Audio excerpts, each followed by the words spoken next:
مسلمانوں کے ووٹ کاٹنے کا اس کا مقصد ہے کہ مسلمان کے ووٹ جو ہیں اپوزیشن کو جاتے ہیں، لہٰذا ان کے ووٹ جو ہیں ان کے اتنی تعداد میں کم کر دیے جائیں کہ ہمیں کوئی نقصان نہیں ہے کہ سرکار کے اشارے پہ ہی یہ کام ہو رہا ہے، اور ورنہ اس سے پہلے تو اور بھی سرکاریں رہ چکی ہیں، کسی سرکار نے ایسا نہیں کیا۔ اور یہ صرف جو ہے یہ مسلمانوں کے ووٹ کاٹنے کا اس کا مقصد ہے کہ مسلمان کے ووٹ جو ہیں اپوزیشن کو جاتے ہیں، لہٰذا ان کے ووٹ جو ہیں ان کے اتنی تعداد میں کم کر دیے جائیں کہ ہمیں کوئی نقصان نہ پہنچے۔ لیکن سرکار کہہ رہی ہے گھسپیٹھی آ گئے ہیں، ووٹ ڈالتے ہیں وہ لوگ، دیش کے لوکتنتر میں حصہ لیتے ہیں۔ تو گھسپیٹھی کیسے آ گئے؟ آپ نے ان کی مطلب یہ ذمہ داری تو ان کی ہے، انہوں نے کیسے گھسا ہے؟ یہ اگر گھسپیٹھی بھگائی جا رہے ہیں تو اس سے پرابلم کیا ہے وپکش کو؟ نہ کون سی گھسپیٹھی نہیں، 28 یا 1000 جو ہیں یا 38,000 ہیں، بہرحال لیگ سے فکس تعداد معلوم نہیں، آسام سے ویسے ہی نکال دی گئے بغیر کسی شناخت کے، بغیر انکوائری کے۔ تو یہ کیا وجہ ہے؟ تو کیا لگ رہا ہے الیکشن کمیشن نشپکش نہیں ہے؟ نہ نشپکش نہیں ہے وہ۔ اگر ای وی ایم سے اگر جنتا یہ کہہ رہی ہے کہ ای وی ایم کے بجائے ویب پیپر سے چنا ہو تو اس میں کیا پریشانی ہے؟ ای وی ایم میں اس میں گڑبڑ ہو سکتی ہے، ریموٹ ہے وہ تو ویسا سسٹم ہے الیکٹرانک۔ لیکن سرکار اور الیکشن کمیشن تو کیا نشپکش چناؤ ہو رہا ہے، کوئی گڑبڑی نہیں ہو نہ تو وہ تو کہیں گے، تو ان کے کہنے سے کیا، وہ ملے ہوئے ہیں الیکشن کمیشن اور وہ گورنمنٹ۔ تو کیا لگتا ہے آپ کو، کیا سمادھان ہے اس کا؟ اس کا سمادھان یہی ہے کہ مطلب یہ ہے ووٹنگ، جیسے پہلے ووٹ پڑھتے آئے تھے بیلٹ پیپر کے ذریعے، اسی طریقے سے پڑھیں۔ لیکن تو ممکن نہیں ہے نا، اب 150 کروڑ کی آبادی ہے، کیسے ممکن ہو پائے گا؟ جیسے پہلے ہو رہے تھے ایسے ہی اب ہو رہا، پہلے بھی تو ایسے ہی ہو رہے تھے۔ اچھا ابھی دیش بھر میں ایک مدعا اور ہے جہاد کا، جی مدنی نے کہا کہ جہاد کی ضرورت ہے، مسلمانوں پر ظلم ہو رہا ہے، کس طریقے سے دیکھ رہے ہیں؟ جی، مولانا مدنی نے جہاد کو کہا ہے، وہ صحیح کہا ہے، میں بھی اس کی تائید کرتا ہوں۔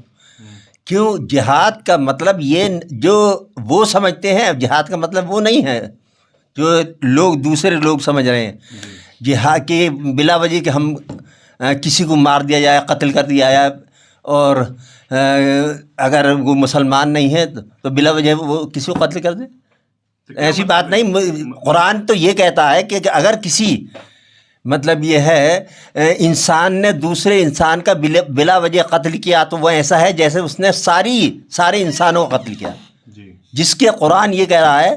تو اس کا مقصد اس جہاد کا مطلب یہ نہیں ہوتا۔ جہاد کا مطلب ہے ناانصافی کے خلاف لڑنا اور ظلم کے خلاف لڑنا، اس کو روکنے کے لیے جہد سے بنا ہے، یہ عربی کا لفظ ہے، یعنی کوشش کرنا۔ تو اس کو کوشش کرنے کے لیے وہ کسی بھی طریقے سے ہو کوشش، اگر کوئی ہمیں مارنا آ رہا تو ہم ڈیفینس کے لیے اپنا کچھ تو کریں گے، یہ تھوڑی ہے بے موت مر جائیں گے۔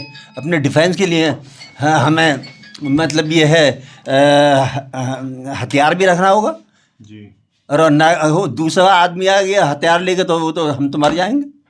لیکن اس کے لیے تو قانون ہے نا، قانون ہے، سرکاریں کس لیے ہیں پھر؟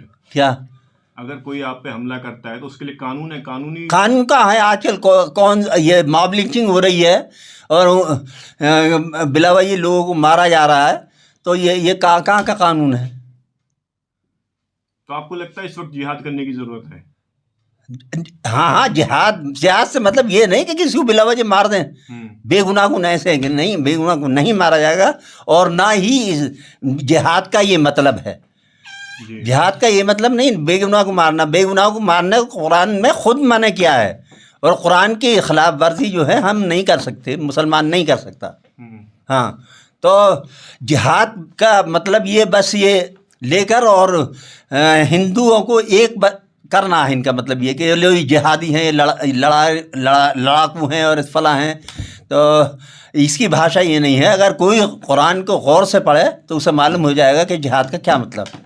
تو آپ کو لگتا ہے مسلمانوں پر ظلم ہو رہا ہے؟ بالکل ظلم ہو رہا ہے، اور کون سا ظلم نہیں ہو رہا؟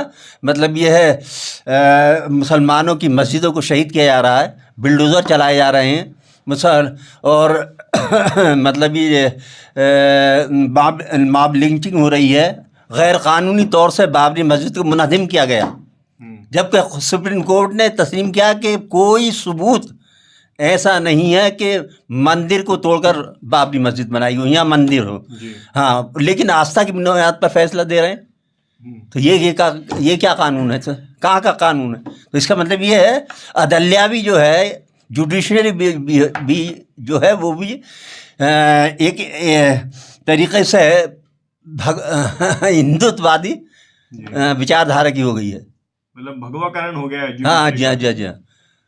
تو جی یہی ایک مطلب یہ ایسا ادارہ تھا جہاں سے مسلمان توقع کر سکتا تھا کہ ہمیں انصاف ملے گا، لیکن اب وہاں سے بھی یہ توقع ہمیں نہیں لگ رہی. اچھا، آپ نے بابری مسجد کا ذکر کیا. ابھی ٹی ایم سی کے ودھائک ہمایوں کبیر، انہوں نے کہا 6 دسمبر جس دن بابری مسجد کو شہید کیا گیا تھا، پشچم بنگال کے مرشید آباد میں بابری مسجد کی نیند رکھی جائے گی. اس کو کس طریقے سے دیکھ رہے ہیں؟ تو وہ رکھ رہے ہیں، لیکن وہ بابری اس سے تعلق تھوڑی ہے. وہ جو بابری مسجد وہ شہید کی وہ تو غیر قانونی طور سے کی. ہاں، اور اس پر کوئی ایکشن نہیں. لیکن بابر کے نام سے مسجد بن رہی ہے، اس کا وروଧ کریں گے آپ؟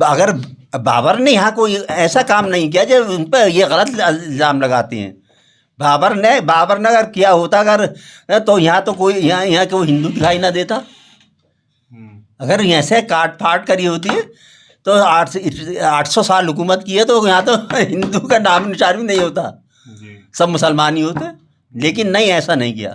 یہ جو غلط الزام لگاتے ہیں بابر پر بھی اور اورنگزیب پر اور فلاں، یہ کوئی بہرحال اس میں کی کوئی حقیقت نہیں ہے. اچھا، امید پورٹل وقف پراپرٹی کا جو رجسٹریشن ہو رہا ہے اس میں کہا جا رہا ہے کہ امید پورٹل کو ڈاؤن کیا جا رہا ہے، اس پہ جو رجسٹریشن ہے وہ نہیں ہو پا رہا ہے. ڈیٹ بڑھانے کی، ہاں ڈیٹ بڑھانی، یہ ڈیٹ بڑھائی جائے 6 مہینے کی، کیونکہ ابھی تک صرف 25% جو ہیں وہ ہو پائے ہیں. لیکن سرکار منع کر رہی ہے، سپریم کورٹ نے منع کر دیا ڈیٹ نہیں بڑھے گی. نہ تو بہرحال ہماری اپیل تو یہی ہے، گزارش یہی ہے کہ اس کی ڈیٹ بڑھائی جائے تاکہ وہ سب اس میں داخل ہو سکیں. مولانا محمود مدنی نے کہا ہے وندے ماترم مردہ قومیں بولتی ہیں. اس کو کس طریقے سے؟ ہاں، ہم نہیں بول سکتے، بالکل کٹ جائیں گے، مر جائیں گے، لیکن وندے ماترم نہیں کہیں گے، کیونکہ اس کا ایک ایک لفظ جو ہے قرآن کے خلاف ہے. اور یہ شرک جس کو قرآن میں بتایا گیا ہے کہ اس کی بخشش نہیں ہے، شرک اور کفر یا اس میں الفاظ ہیں، لہٰذا ہم کسی بھی قیمت پر کٹ جائیں گے، مر جائیں گے، وندے ماترم نہیں کہیں گے. سرکار پارلیمنٹ میں پورا ایک سیشن اس پہ چرچا ہوئے گی، پورے ایک دن 10 گھنٹے کی. سرکار کہہ رہی وندے ماترم تو بولنا ہوگا. نہیں بولیں گے. ہمارے والد صاحب تو حیات تھے تو وندے ماترم ہوا تو انہوں نے بائیکاٹ کیا، وہ وہاں ایوان سے اٹھ کے آ گئے تھے. ہاں، تو یہ ہم پر ایسا، ہماری مذہبی آزادی ہے، آرٹیکل 25-26، تو ہم اسی کے پابند نہیں ہے کہ مطلب ہم وندے ماترم کریں. لیکن کچھ مسلمان تو کہہ رہے ہیں کہ بول دینا چاہیے، کیا دقت ہے، وندے ماترم ہی تو دیش پریم ہے، دیش سے محبت. ارے وہ اسلام سے واقف ہی نہیں ہے. ایسے لوگ اسلام سے واقف نہیں ہے، قرآن سے واقف نہیں ہے. تو بہت سے ہوتے ہیں ایسے لوگ. جی، تو آپ لوگ نہیں بولیں گے؟ نہیں، بالکل نہیں، قطعی نہیں. تو پارلیمنٹ میں سرکار وپکش چاہتا ہے SIR پر چرچا ہو، سرکار اور مدعوں پر کہہ رہی ہے، کیا کہتے ہیں، وپکش گمراہ کر رہا ہے دیش واسیوں کو. اس پر کیا کہنا ہے آپ کا؟ چرچا ہو جبھی تو پتہ لگے گا، تو چرچا کرائیں. وپکش کیا کہہ رہا ہے، کیا صحیح ہے، کیا غلط ہے، چرچا کریں اس پہ، جبھی اس کا نچوڑ نکل کے آئے گا.